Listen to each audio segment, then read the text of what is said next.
আসসালামু আলাইকুম। দুর্নীতির হেডমাস্টার হলো বাংলাদেশ। এখন বর্তমানে যারা ক্ষমতায় আছে তারাও কিন্তু এটার অন্তর্ভুক্ত হেডমাস্টার।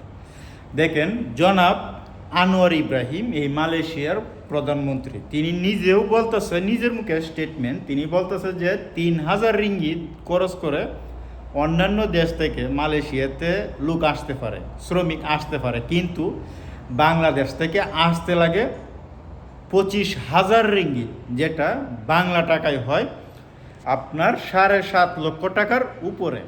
আর অন্যান্য দেশ থেকে আসে আপনার ৩,০০০ রিঙ্গিত খরচ করে যে কোনো শ্রমিক। কয়েকদিন আগে নেপাল থেকে লোক আসছে, আমাদের কোম্পানিতেই তারা কাজ করতেছে। ও আরও অনেক কোম্পানিতে লোক আসতেছে, মানে নেপাল থেকে লোক আইসা অনেক কোম্পানি সেট হয়ে যাইতেছে। তো বাংলাদেশ থেকে লোক আইসা করবে এটা কি?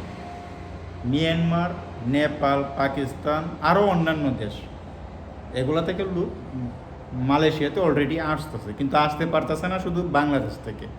বাংলাদেশের শ্রমিকরা, বাংলাদেশের এই যে মধ্যবিত্ত যে ফ্যামিলির ছেলেগুলো আছে যারা কর্মসংকটে ভুগতেছে, চাইতেছে যে মালয়েশিয়ার যেন যাইতে পারি, যারা চাইতেছে যে একটা বন্দি জীবন নিজে ইচ্ছাকৃতভাবে গ্রহণ করে নিতে, যেটার নাম হলো প্রবাস।